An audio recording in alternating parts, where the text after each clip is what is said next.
حضرت موسیٰ علیہ السلام۔ مصر میں حضرت یوسف علیہ السلام کی زندگی کے دوران ہیکسوس نے مصر پر قبضہ کیا اور ان کے لوگوں پر حکومت کر رہے تھے۔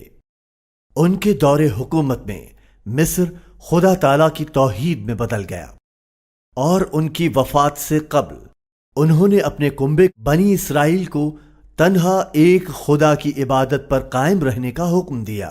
انہیں صادق رہنے، فیصلوں میں انصاف کرنے کے ساتھ یہ پیغام دیا کہ ایک مقرر مدت کے بعد ایک رسول آئے گا، مگر ان کی وفات کے بعد مصر کے لوگ گناہ اور شرک کی طرف لوٹ گئے۔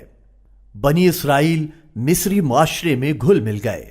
ان میں سے کچھ بھٹکے ہوئے اور کچھ نے توحید پر ایمان قائم رکھا۔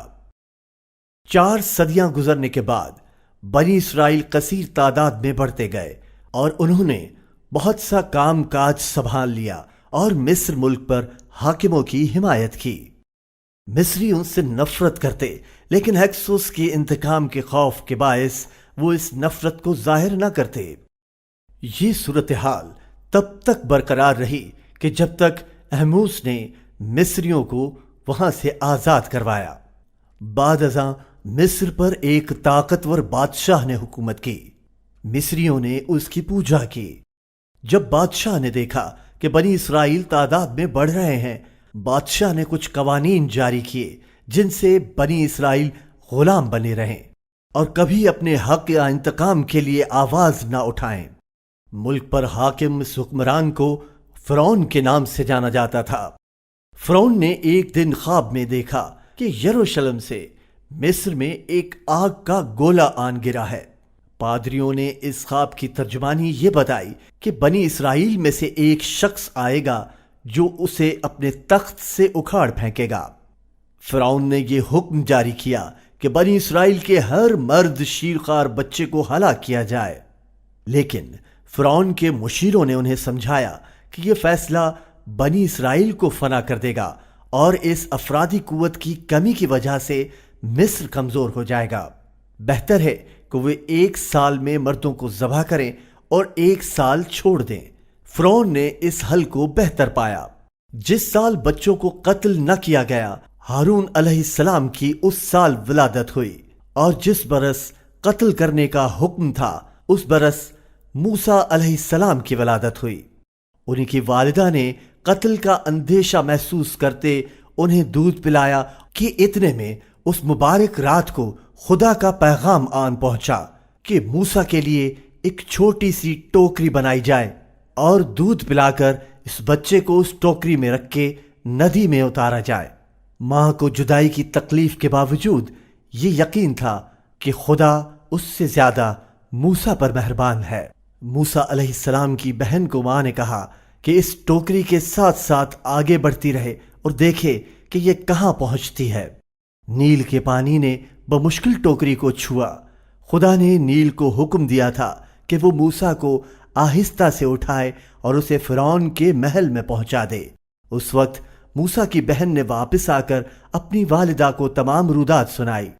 جب نوکرانیاں اپنے برتنوں کو بھرنے کے لیے دریا کے پاس گئیں تو انہیں یہ ٹوکری ملی۔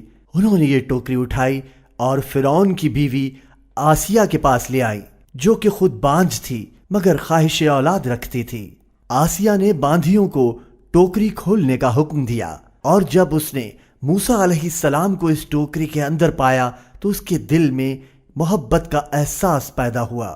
آسیہ نے فوراً بچے کو ٹوکری سے اٹھا لیا جو کہ بھوک کے مارے رو رہا تھا، اور پھر آسیہ موسیٰ کو لے کر فرعون کے پاس گئیں۔ فرعون نے پوچھا، یہ بچہ کہاں سے آیا ہے؟ تو آسیہ نے اس ٹوکری کے بارے میں بتایا۔ بے رحم فرعون نے بات سنتے ہی کہا کہ یہ ضرور اسرائیل کے بچوں میں سے ایک ہوگا۔ کیا اس سال کے بچوں کے ساتھ اسے قتل نہ کیا جائے؟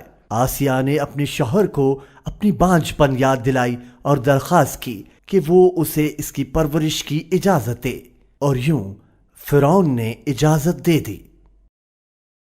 وَأَوْحَيْنَا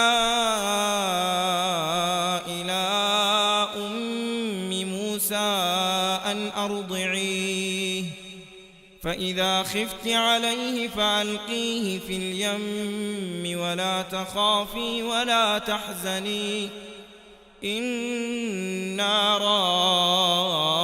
رادوه إليك وجاعلوه من المرسلين فالتقطه آل فرعون ليكون لهم عدوا وحزنا إن فرعون وهامان وجنودهما كانوا خاطئين وقالت امرأة فرعون قرة عين لي ولك لا تقتلوه عسى أن ينفعنا أو نتخذه ولدا وهم لا يشعرون